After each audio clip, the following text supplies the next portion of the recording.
আসসালামু আলাইকুম রহমতুল্লাহি অবরকাতুহু। সম্মানিত দর্শক, বাংলাদেশে এই মুহূর্তে রাজনীতির যে জটিল অঙ্ক শুরু হয়েছে, সেখানে একে অপরকে ছোট করার জন্যে যারা এই মুহূর্তে রাজনীতিতে দৃশ্যমান রয়েছেন তারা সর্বশক্তি নিয়োগ করছেন। স্পষ্টতই দেশ এখন দুই ভাগে বিভক্ত। জামাত এবং তাদের যারা বন্ধু তারা, আর বিপরীতে রয়েছে বিএনপি এবং তাদের যারা বন্ধু তারা। বিএনপির যারা বন্ধু রয়েছেন মূলত ওইরকম উল্লেখযোগ্য বড় দল, বড় রাজনৈতিক ব্যক্তিত্ব ওরকম কেউ নেই। বিএনপির সাথে সম্পর্ক আছে যাদের ধরেন মিডিয়া ফেজ রয়েছে, ভালো সম্পর্ক রয়েছে। তো এরকম তাদের আবার ভালো সংগঠন নেই।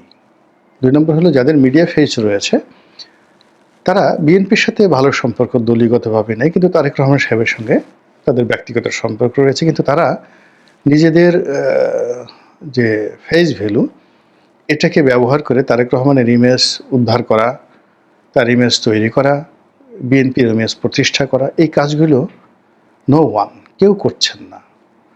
যারা সোশ্যাল মিডিয়াতে সেলিব্রিটি, ২ মিলিয়ন ৩ মিলিয়ন যাদের ফেসবুকে ফলোয়ার রয়েছে, তো বিএনপির এরকম অনেক বন্ধু রয়েছেন, শুভাকাঙ্ক্ষী রয়েছেন, তারা তাদের নিজেদের কথা বলার যোগ্যতা এগুলো দলের পক্ষে ব্যবহার করছেন না।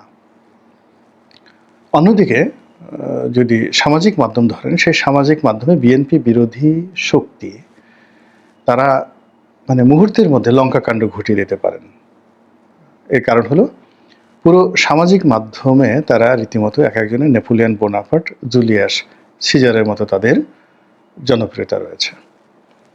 এখানে আপনি মুফতি আহমদুল্লাহ ধরেন, তারপরে এখানে মিজানুর রহমান আজহারী সাহেব ধরেন, জামাতের আমির ধরেন, পিনাকি ভট্টাচার্য ধরেন, কনক সরোয়ার ধরেন, এরকম আরও অনেকে রয়েছেন যাদের মিলিয়ন মিলিয়ন ফলোয়ার রয়েছে। এবং তারা যদি সম্মিলিতভাবে বিএনপির বিরুদ্ধে যে কোনো একটা কথা বলে, উইদিন 10 মিনিটস এটি মানে যাকে বলা হয় বাংলাদেশের 18 কোটি মানুষ, তো 18 কোটি মানুষ এবং দেশের বাইরে যারা আছেন তাদের যাদের এরকম সামাজিক মাধ্যমে যোগাযোগ করেন, তাদের কাছে এরকম একটা খবর অন্তত 100 বার চলে যাবে।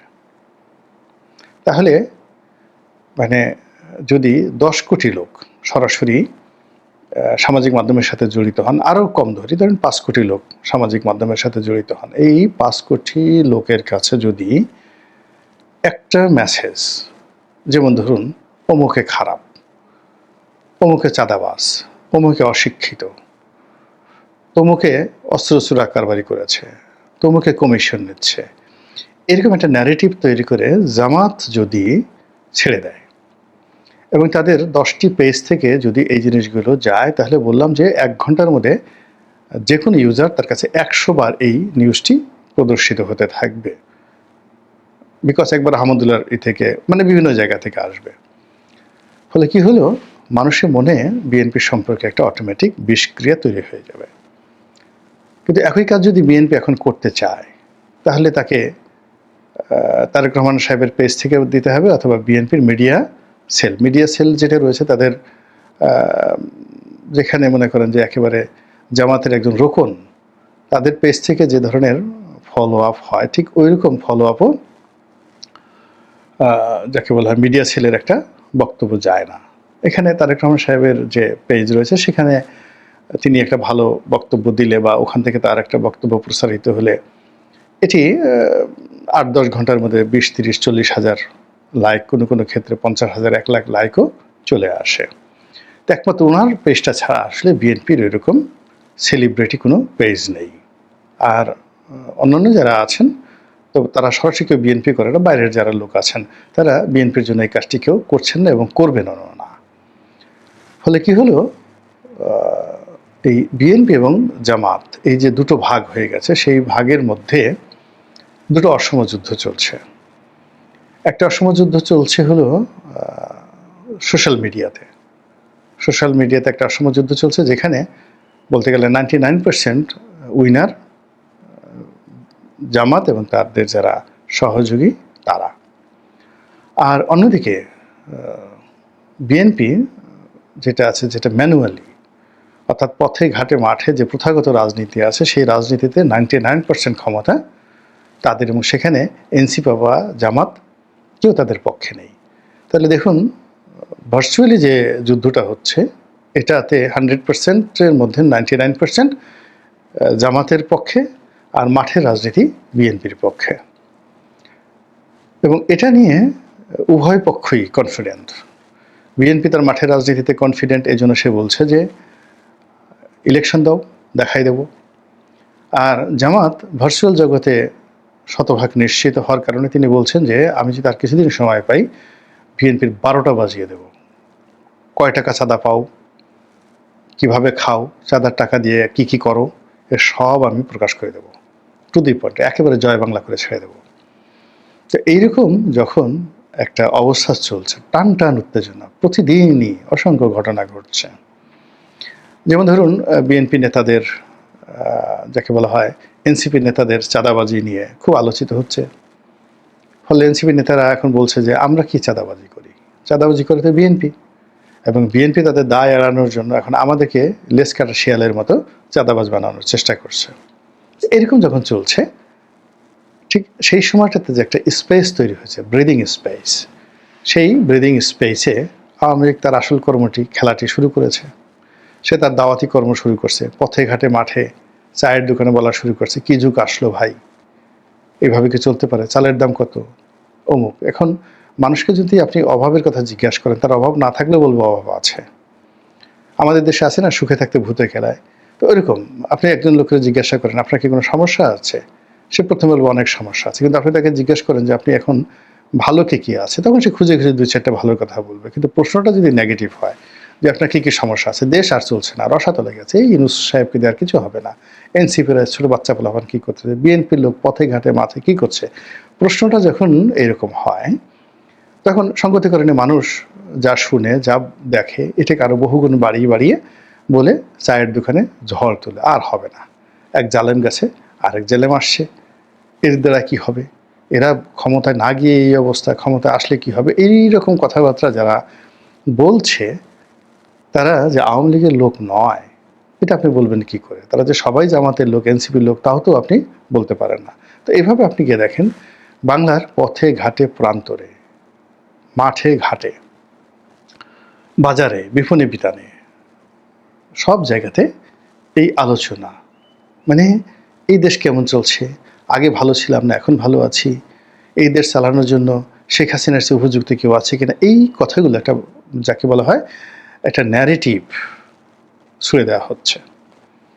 এবং এটা খুবই ম্যাটিকুলাসলি, ভীষণ রকম ম্যাটিকুলাসলি এবং গোপনে। এবং ঠিক সেম কাজটি জামাত করেছে গত 15টি বছরে। আমার সঙ্গে জামাতের ওইরকম কোনো আধ্যাত্মিক সম্পর্ক কখনোই ছিল না। তো জামাত যখন খুব মজলুম ছিল, ভীষণ রকম মজলুম ছিল, এবং তখন আমার বয়সও কম ছিল। আর কম বয়সে যখন মানুষের টাকা হয়, আমি বেশ সচ্ছল ছিলাম তখন। 2001 থেকে ধরুন একেবারে 2018 পর্যন্ত আমার রমরমা ব্যবসা। তো টাকা যখন হয়, তখন মানুষের মধ্যে এক ধরনের উদ্দীপনা কাজ করে, সে খুব আবেগপ্রবণ হয়ে যায়, যারা দান করতে চায় তারা খুব দাতা হয়ে যায়, যারা ভোগ করতে চায় তারা খুব ভোগী হয়ে যায়, এরকম। তো আমার চরিত্র অনুযায়ী যখন আমার টাকা সচ্ছলতা ছিল, আমি আমার মতো করে মানুষকে সাহায্য সহযোগিতা করার চেষ্টা করেছি। 2 নম্বর হলো যে যখন ক্ষমতা থাকে, যেমন 2009 থেকে 14 সন পর্যন্ত আমার ডাইরেক্ট বেশ ক্ষমতা ছিল। 14 থেকে 18 পর্যন্ত 4 বছর আমি এমপি ছিলাম না, কিন্তু আওয়ামী লীগে থাকার কারণে কি হলো, আমার যারা বন্ধুবান্ধব, ছোটো ভাই, এরা বড় বড় মন্ত্রণালয়ে ছিলেন, এবং আওয়ামী লীগের সবার সঙ্গে আমার একটা ভালো সম্পর্ক ছিল। আমি আমি এমপি হইনি, নমিনেশন কিনিনি, এটা নিয়ে বন্ধুদের খুব আফসোস ছিল। কিন্তু আমি এমপি না হওয়ার সত্ত্বেও যে কোনো এমপি মন্ত্রীর চাইতে আমার কোনো অংশে সরকারি অফিসগুলোতে দাপট কম ছিল না। একটা টেলিফোন করলে আমি যে কোনো মানুষকে উপকার করতে পারতাম, এবং সেই কাজটা আমি করেছি। আপনজনের জন্য করেছি, এবং ওই দৃষ্টিভঙ্গি থেকে জামাতকে আমার 2009 থেকে মনে হতো যে একটা যাকে বলা হয় মজলুম দল, আওয়ামী লীগের প্রতি অন্যায় করা হচ্ছে, এটা বয়সের কারণে, অনভিজ্ঞতার কারণে। তো আমি আমার সাধ্যমতো জামাতের পক্ষে লিখতাম, বলতাম, তাদেরকে, তাদের অনেক নেতারা যখন আমার কাছে আসতেন দাওয়াত, মানে আমি তাদেরকে খাওয়াতাম, এরকম একটা সম্পর্ক ছিল, এবং তারা অনেক কথা আমাকে বলতেন। আর বিশেষ করে আমি যখন 2013 সনে জেলে গেলাম, জেলে যাওয়ার পরে যখন আমি সেখানে গিয়ে জামাতের শীর্ষ নেতাদের সাথে যাকে বলে আমার দেখা সাক্ষাৎ হলো, এবং সেগুলো নিয়ে যখন আমি জেল থেকে বের হয়ে পত্রপত্রিকায় লেখালেখি শুরু করলাম, জামাতের সাধারণ নেতাকর্মীরা মনে করলেন যে এটা একেবারে গোলাম মোল্লা রনি বোধহয় এখনই জামাতে যোগদান করবেন। তাদের এই যে দুর্বলতাটা রয়েছে, জামাতকে কেউ প্রশংসা করলে বা জামাত খুব আবেগপ্রবণ হয়ে যায়। এমনকি নাস্তিক একজন লোক, হিন্দু একজন লোক, খ্রিস্টান একজন লোক কোনো কারণে জামাতের প্রশংসা করেছে, গোলাম আজমের প্রশংসা করেছে, মুহূর্তের মধ্যে তারা ভুলে যায় সব কিছু এবং তাকে মাথায় করে নাচতে থাকে। তো দেখো আমাকে নিয়ে নাচা শুরু হলো। জামাতের অনেক বড় বড় শীর্ষ নেতা তারা আমার অফিসে আসতেন, কথা বলতেন, টেলিফোন করতেন, ফলে তাদের কর্মকাণ্ড সম্পর্কে আমি বোঝার চেষ্টা করছিলাম, এবং তারা তলে তলে তারা সবার সঙ্গে যোগাযোগ রাখতেন। ওই সময়টিতে দেখেছি বিএনপি, আওয়ামী লীগ, বুদ্ধিজীবী, মানে একেবারে এই যে আলী রিয়াজ সাহেব থেকে শুরু করে ফরহাদ মাজাহার থেকে শুরু করে, মানে যত ইসলাম বিরোধী লোকই হোক না কেন, কিংবা আওয়ামী লীগের একেবারে সবচেয়ে কট্টরপন্থী আওয়ামী লীগ, ধরেন আমির হোসেন আমু, তো আমির হোসেন আমুর বাসায়ও দেখা গেল ঈদ উপলক্ষে জামাত একটা জায়নামাজ পাঠিয়ে দিয়েছে, আমের সিজনে এক মন আম পাঠিয়ে দিয়েছে। এই যে আমি আমির হোসেন আমুর নামটা বললাম, but it not might be like Amir Hossain Amu. তো এই কাজগুলো জামাত করতেন, যেটাকে তারা বলতেন দাওয়াতি কর্মকাণ্ড। যারা জামাতের শত্রু তাদেরকে তারা নিউট্রাল করার চেষ্টা করতেন, যারা জামাতের মিত্র তাদেরকে আরও কাছে টানার চেষ্টা করতেন, যারা আমজনতা তাদেরকে জামাতের প্রতি সহানুভূতিশীল করার চেষ্টা তারা করতেন। এবং এটা 2014 থেকে একেবারে 2024-এর এই আগস্ট মাসের 5 তারিখ পর্যন্ত জামাত এই কাজটা ক্রমবর্ধমান হারে করে গেছে। এবং তাদের যে মহিলা উইংসটা আছে সেটা খুব মানে স্ট্রংলি তারা মহিলাদেরকে ব্যবহার করেছে। 60, 70, 80, 100, 200 মহিলা একসাথে শেখ হাসিনা সরকার গ্রেপ্তার করেছে, কিন্তু এটা জামাতের কর্মকাণ্ড থেকে ফেরানো যায়নি। এই যে দাওয়াতি কর্মকাণ্ডটি, এই কর্মকাণ্ডের ফলে কিন্তু জামাত আজকের এই অবস্থাতে পৌঁছে গেছে। এবং জামাতের একটা বিরাট অংশ তারা ছাত্রলীগের, মানে শিবিরের একটা বিরাট অংশ ছাত্রলীগের মধ্যে তারা ঢুকিয়ে দিয়েছে। জামাতের মাইন্ডেড অনেক কর্মকর্তা কর্মচারী, তারা সচিব পর্যায় থেকে শুরু করে বিভিন্ন পর্যায়ে তারা মানে ক্যাবিনেট সচিবের পদমর্যাদায় তারা কিন্তু শেখ হাসিনার জামাতে ঢুকে গেছে। এবং শেখ হাসিনা জানতেন যে এই লোকটা জামাত, কিন্তু তারপর তার ভালো লাগতো, তিনি বলতেন যে আমার তো অনেস্ট, একটা অনেস্ট লোক, ভালো কাজ করে, জামাত করতে করে তাতে কি হয়েছে। তো এরকম মানে জামাতের লোক ক্যাবিনেট সচিব পর্যন্ত হয়েছে একাধিকবার। তারপরে প্রধানমন্ত্রীর কার্যালয়ের মুখ্য সচিব হয়েছে, প্রধানমন্ত্রীর অফিসের দপ্তরের বড় বড় পদে এই জামাতের লোকজন এই দাওয়াতি কর্ম দিয়ে তারা কিন্তু সেখানে পৌঁছে গেছে। এবং সেই লোকগুলো যখন এখন ফেজ অফ হয়ে গেছে, তারা 100% শতভাগ জামাত, এই কথাটা যখন এখন প্রকাশিত হয়ে গেছে, তো আওয়ামী লীগের সাথে তাদের যে অতীত সম্পর্ক সেটা তো নষ্ট হয়ে যায়নি। ফলে তাদের মাধ্যমে আওয়ামী লীগ দাওয়াতি কর্মকাণ্ড যদি জামাতি স্টাইলে শুরু করে, এবং সেই দাওয়াতি কর্মকাণ্ডের মাধ্যমে আওয়ামী লীগের কর্মকর্তা কর্মচারী, আওয়ামী পুলিশ, আওয়ামী মিলিটারি, আওয়ামী বিচারক থেকে শুরু করে আওয়ামী লীগ আমলা কামলা ব্যবসায়ী সবগুলো কিন্তু 99.99% ভোট পাল্টে ফেলেছে। তারা এই জনগণের সঙ্গে মিশে গেছে, কেউ বিএনপির মধ্যে, কেউ এনসিপির মধ্যে, কেউ জামাতের মধ্যে, এবং সেখানে বসে তারা দাওয়াতি কর্মকাণ্ড চালাচ্ছেন এবং জামাতের মতো করে তারা এই জনমত তৈরি করছেন। তো একদিকে এই গ্রুপটি জনমত তৈরি করছেন, এবং যেহেতু জামাতের যদি 5% ভোট থাকে,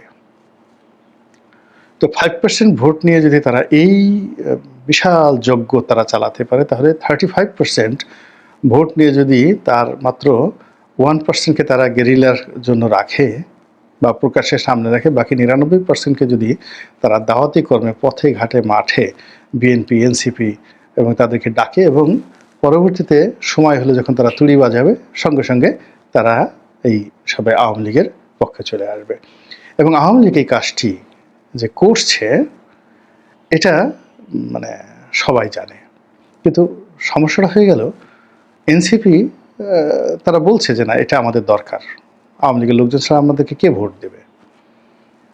কিন্তু বিএনপি বলছে যে জামা মানে এনসিপি আওয়ামী লীগের লোকদেরকে তারা পুনর্বাসন করছে।